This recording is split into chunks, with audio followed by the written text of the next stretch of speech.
Major Dhyanchand hockey club Kuruvinatham மற்றும் leave Puducherry hockey இணைந்து நடத்தும் மாநில அளவிலான தமிழ்நாடு மற்றும் புதுச்சேரி கர்நாடகா 4 மாநிலத்திலிருந்து இங்கே விளையாட வந்திருக்காங்க. இவங்களுக்கு பார்த்தீங்கன்னா சாப்பாடு தங்கும் வசதி எல்லாமே நம்ம செஞ்சு கொடுக்குறோம். பாகூர் சட்டமன்ற உறுப்பினர் திரு ஆர் செந்தில்குமார் அவர்கள் வந்து இந்த மைதானத்தை ஒரு 50 லட்ச ரூபா செலவில் எங்களுக்கு அமைச்சு கொடுத்துருக்காரு. இதுக்கு முன்னாடி இந்த கிரவுண்டு வந்து அந்த அளவுக்கு சரியில்லாமல் இருந்தது. அவருடைய சீரிய முயற்சியால் இந்த மைதானம் வந்து ஒரு 50 லட்ச ரூபா செலவில் எங்களுக்கு அமைச்சு கொடுத்ததுனால நாங்கள் சவுத் ஜோன் லெவலில் இந்த டோர்னமெண்ட் கண்டக்ட் பண்ணுறோம்.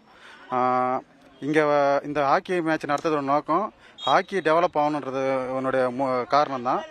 இதில் விளையாடுற அணிகள் வந்து மேலும் புதுச்சேரி மாநிலத்துக்காக பங்கு பெறும். அதுக்காக தான் நம்ம டெவலப் பண்ணுறோம். நம்ம இந்த டெவலப் பண்ணுறதுக்காக நமக்கு மேட்ச் ப்ராக்டிஸு, பசங்களோட டிசிப்ளினு, நல்லொழுக்கமும் இதில் வந்து சேரும். மேலும் குருநாத்தம் ஹாக்கி வந்து கிட்டத்தட்ட 2000 ரன் ஆகிட்டு இருக்கு. இனிமேலும் மேலும் வளர இந்த மண்ணிலேருந்து யாராவது ஒருத்தர் இந்திய அணிக்காக பங்கு பெறணும். அதான் இந்த மேட்ச் நடத்துறதோட நோக்கம். இதுக்கு வந்து சிந்தட்டிக் டிராஃப் இந்த புதுச்சேரி அரசுக்கு நாங்கள் வைக்கக்கூடிய கோரிக்கை என்னென்னா ஆஸ்ட்ரோ டர்ஃப் கிரவுண்டுங்க எங்களுக்கு வேணும். நாங்கள் கிட்டத்தட்ட இதிலேருந்து ஒரு 15-20 பேர் வந்து டிபார்ட்மெண்ட்டில் அப்பாயின்மெண்ட் வாங்கியிருக்காங்க ஹாக்கியால் விளையாடி. என்னையும் சேர்த்து தான். நான் புதுச்சேரி காவல்துறையில் தமிழ்நாடு காவல்துறையில் தலைமை காவலராக இருக்கேன். அதனால் அடுத்த வர ஜென்ரேஷனுக்கு டர்ஃப் போட்டு கொடுத்தா உபயோகமாக இருக்கும்.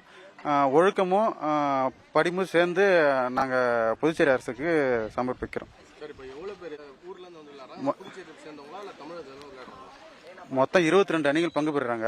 புதுச்சேரியிலேருந்து 10 அணிகளும், தமிழ்நாடு கோவில்பட்டி, வாடிப்பட்டி, தஞ்சாவூர், திருச்சி, மதுரை, இது கர்நாடகாவில் பெங்களூர் சாய் ட்ரைனிங் சென்டரு மற்றும் புதுச்சேரியிலேருந்து ஒரு 10 டீம் எல்லாம் சேர்ந்து குருநாத்திலேருந்து ஒரு 2 டீம் சேர்ந்து பங்கு பெறுறோம்.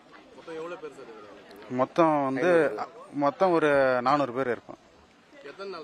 மொத்தம் 3 நாட்கள், வெள்ளி சனி ஞாயிறு. இன்னைக்கு வந்து 2வது நாள் நடக்குது. நாளைக்கு வந்து அரையிறுதியும் இறுதி போட்டியும் நடக்க போகுது. சாயங்காலம் பரிசளிப்பு விழாவிற்கு பாகூர் சட்டமன்ற உறுப்பினர் எம்எல்ஏ வந்து சிறப்பு விருந்தினராக பங்கு பெறுறாரு. பிளே ஸ்டோர் மற்றும் ஆப் ஸ்டோரில் இருந்து பாலிமர் செயலியை QR கோடு மூலம் பதிவிறக்கம் செய்யுங்கள். செய்திகளை உடனுக்குடன் பெறுங்கள்.